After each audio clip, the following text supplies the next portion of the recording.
Hi.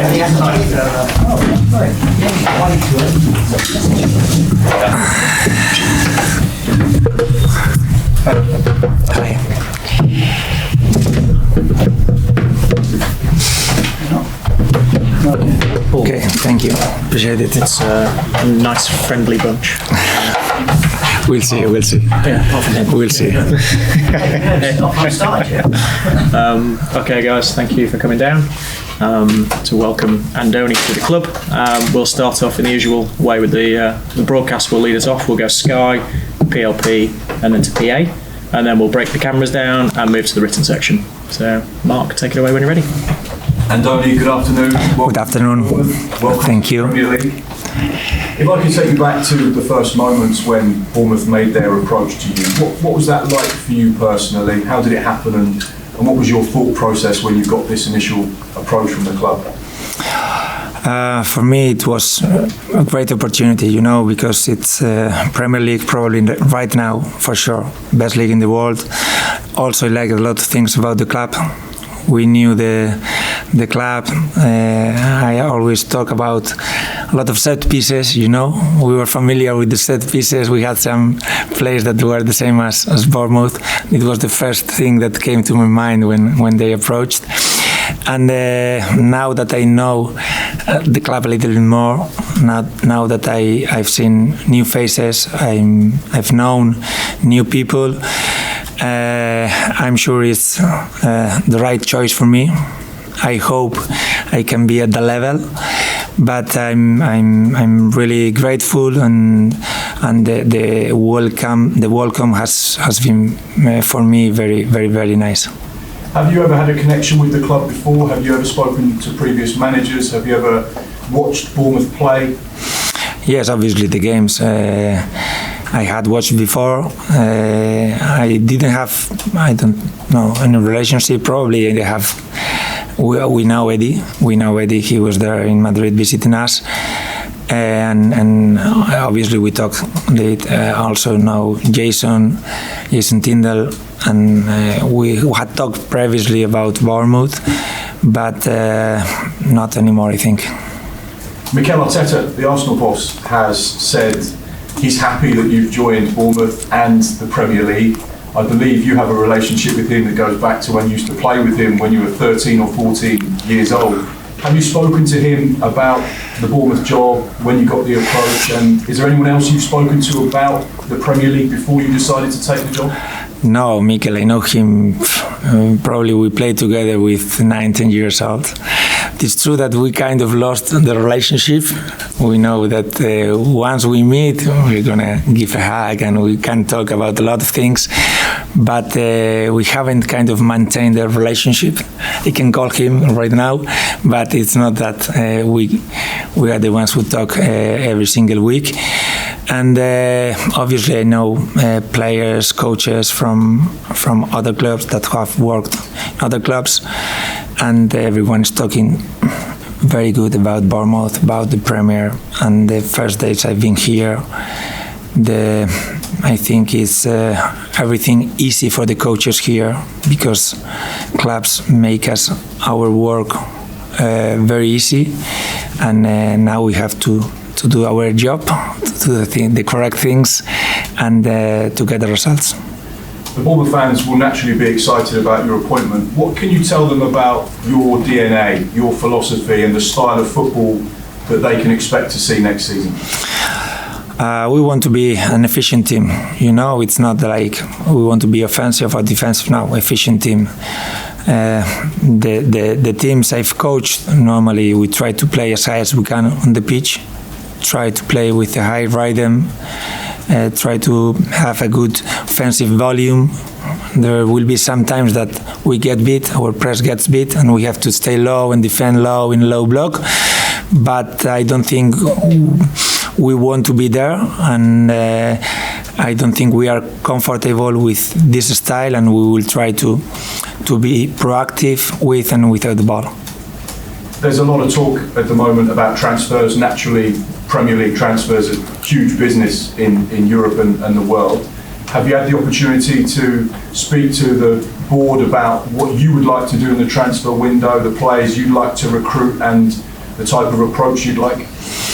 Yes, for me it's important they understand, and I'm sure talking to them they understand the way the team is going to play, the profiles we need, the things we need from the players from each position, and I'm pretty sure they understand and they are trying to do their best. They've been working for a lot of months and they know the market much better than me and they know the players much better than me. I will help the club, I will give my opinion, I will tell them if I think one player can fit well in our system or not, but I don't think managers should be the ones signing the players.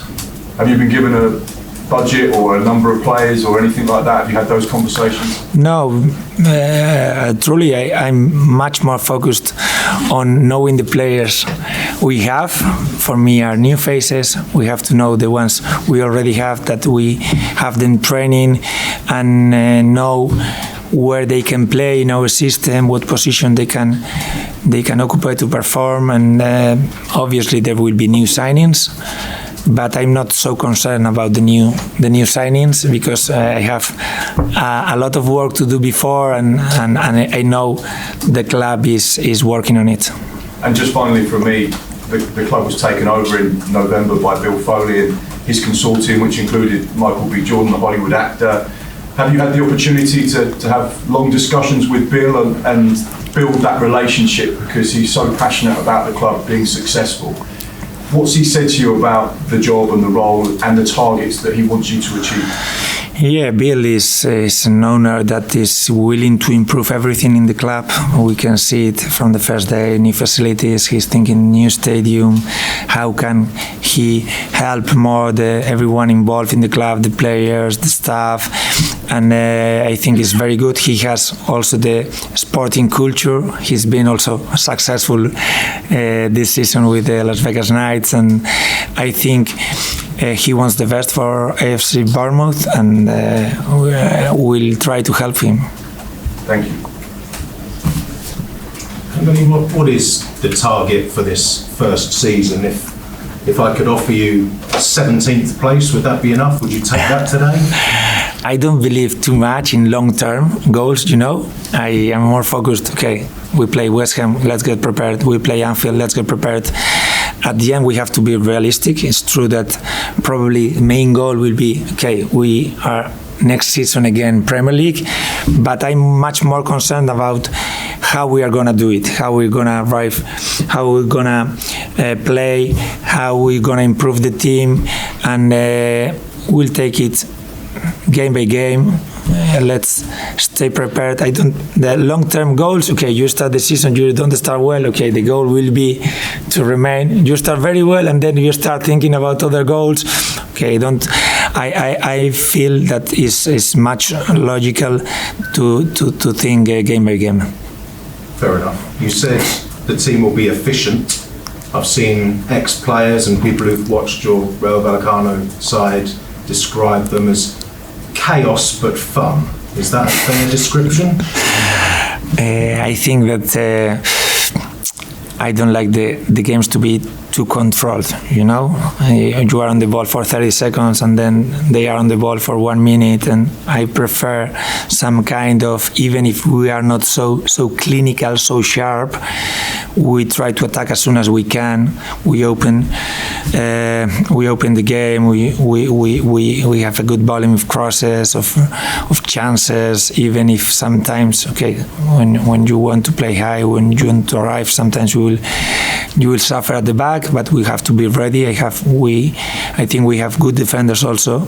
We have to stay compact, even if we are high, we are low. But I don't want to use these words you talked about. Fair enough.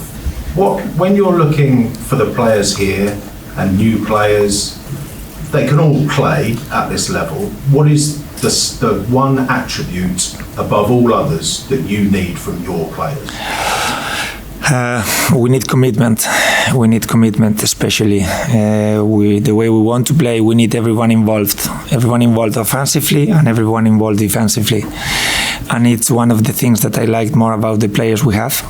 I think the forward players were playing past season. They all were really committed. They didn't give up. They were not one less without the ball.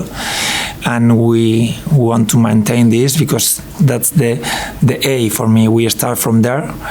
And if everyone is committed, we can survive better. Our idea is more collectively, you know. Okay, each player has his individual things to do, but okay, what I do for my team that makes my teammates better, how can I help my team? That's what I want the players to think. And you mentioned how Eddie came to visit a couple of years ago. He helped shape so much of this club. It still has his fingerprints on it. In the last few days and weeks, have you tapped into that knowledge and, you know, asked him about your new colleagues and about the town and everything?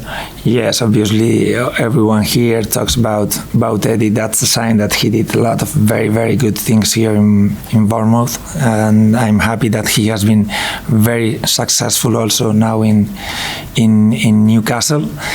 But you know, every coach has his own ideas, and there are some things that we should maintain from previous manager, also some things that we will do it our way. Just finally, there are giant clubs in the Premier League, just as there are in La Liga. I wondered if, when you first walked around the stadium, you saw similarities with Rayo Vallecano. Yeah, I think that when you start the season, this sense of kind of the underdogs, you know, that we have to gain a little bit of respect, you know, from the league or whatever. It's pretty similar. Because probably, I don't know, because of the stadiums being not so big, or the clubs don't have probably the history the other clubs have. But I think we have to use this for our advantage. And I'm used to be like this in Spain with Rayo, even with Mirandés. And I think it's good for us. Very best of luck. Thank you.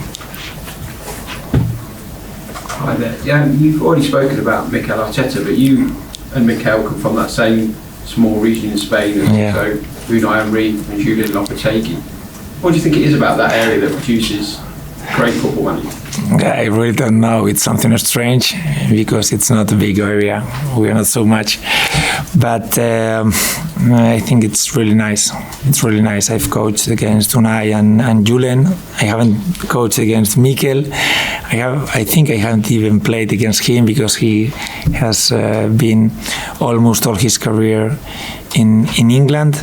But it will be very good for me to see some familiar faces, and their level as coaches is top for me. It's very high. And I could say the same from the other coaches in the Premier.